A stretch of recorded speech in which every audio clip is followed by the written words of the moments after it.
যেহেতু আমি নিজে হাতে করি, আমি নিজে হাতে কোরবানি করবো ইনশাআল্লাহ।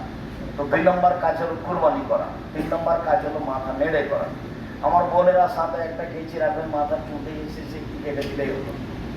তারপর 4 নম্বর কাজ হলো তওয়াফ করা, 5 নম্বর কাজ হলো সাই করা, 6 নম্বর কাজ হলো ওই যে মিনায় ফজরের টাইমে এসেছি 9 তারিখ সকালে মিনায় ফিরে যেতে হবে। এই 6টা কাজে একদিনে করবো এই সিদ্ধান্ত এখন নিতে হবে এবং আল্লাহকে বলতে হবে এই কাজে তুমি আমাকে সহযোগিতা করো।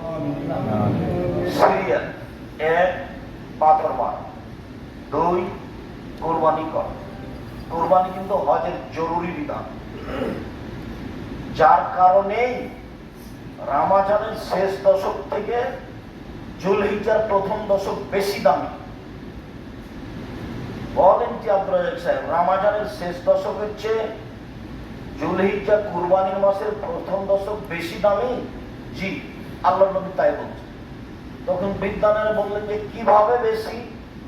তো বলছে রমজান মাসের শেষ দশকে একটাই দামি জিনিস আছে, সেটা হলো লাইলাতুল কদর।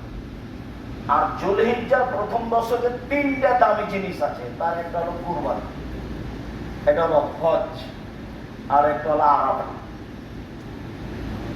যুলহিজ্জার প্রথম দশকে 3টে বড় বড় ইবাদতের জায়গা আছে। একটা কি?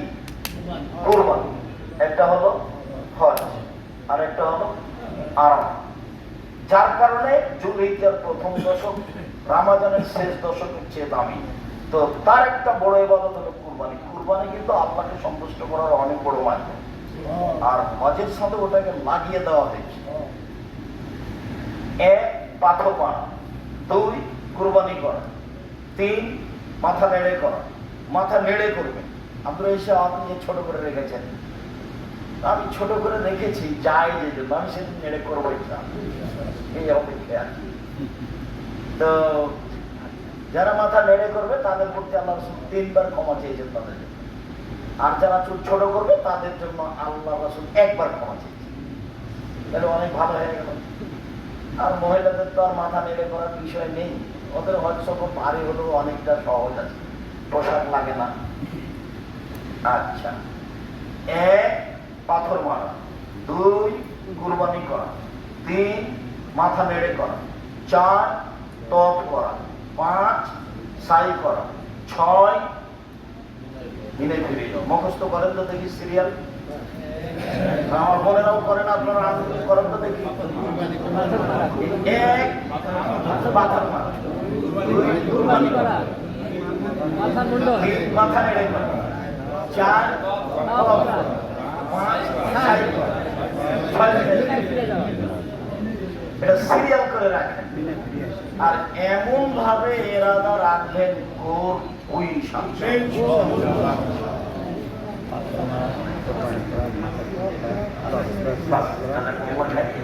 শেষে চলে আসলাম। পরের দিন আমি পরের দিন কথা বলে শেষ করে নিচ্ছি।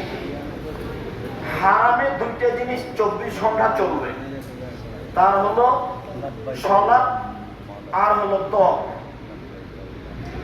তওয়াফ করতে লেগে যতবার পা উঠবে তাতে একটা পাপ মিটে যাবার একটা নেকি লেখা হবে, যতবার পা নামবে ততবার একটা পাপ মিটে যাবে, একটা নেকি লেখা হবে। আর ওই রুকনে ইয়ামানি থেকে হাজরে আসওয়াদ পর্যন্ত রব্বানা আতিনা ফিদ দুনিয়া এই দোয়া পড়লে অতীতের সব পাপ মিটে যাবে, কাফারাতুল খাতায়। সুবহানাল্লাহ। এই 2 রুকনের ফল হলো পাপ মিটে যাওয়া। আর গোটাটার অবস্থা হলো এই, লম্বা কথা মনে রাখতে হবে না, ছোট্ট কথা। রুকনে ইয়ামানি থেকে হাজরে আসওয়াদের দোয়া একটাই, কি? রব্বানা। আর শতকরা 98 জন হাজি কিন্তু আর একটু বাড়িয়ে বলছে, আপনারা বলবেন না, বই পড়বেন না। দেখেন, হয় আকরাম মুসলমান সাহেবের বই পড়েন, তারা এই বড় জ্ঞানী মানুষ। আর যদি আমারও বই ছিল, যদি ভাঙাচোরা থাকে, ছেঁচড়া মেঁচড়া করে লেখা আছে, দেখবেন।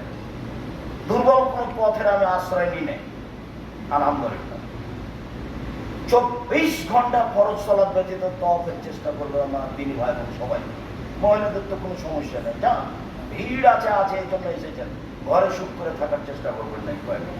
আরেকটা জিনিস বলে শেষ করছি, সেটা হলো যে মসজিদে নববীতে 2 রাকাত সালাত আদায় করলে অন্য মসজিদের চেয়ে 1000 গুণ বেশি নেকি হবে, হাদিস সহিহ। কাবা ঘরে 1 লক্ষ গুণ বেশি নেকি হবে, হাদিস ঠিক নয়। হাজারো লক্ষ গুণ বেশি হবে, এটা ঠিক। সুবহানাল্লাহ। মানে কাবা ঘরে 2 রাকাত সালাত আদায় করলে কত নেকি হবে, এটা খাতা কলমের বাইরে, এটা আল্লাহর রাসূল জিয়াদা অতিরিক্ত বলে ঘোষণা দিয়েছেন।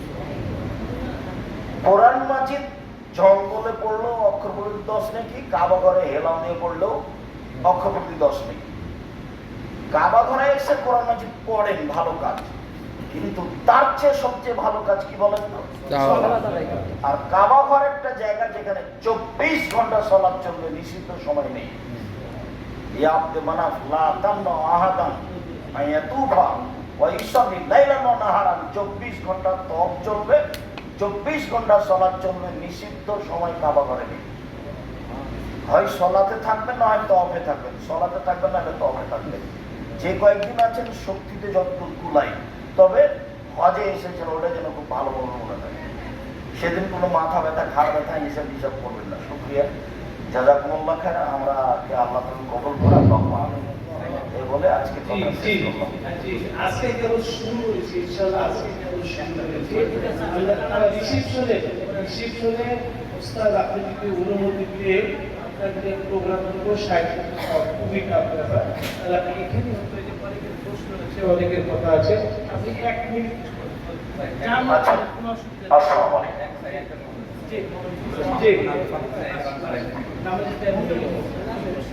জি, আসসালামু আলাইকুম। এহরামের পোশাক পরে তওয়াফের মাঠে যাবেন না, উপরে করবেন। অন্তত আমি জানছি যে মিথ্যা পোশাক পরেছি, আর যে আমাকে অনুমতি দিচ্ছে সেও জানছে যে উমরা করতে যাচ্ছে, অথচ আমি উমরা করতে যাইনি। আমি ওকে বললাম যে তুমি যে এহরামের পোশাক করতে বাধ্য করছো, তাহলে যে মিথ্যার উপর বাধ্য করছো, আমাকে বলছে যে আপনিও করেন।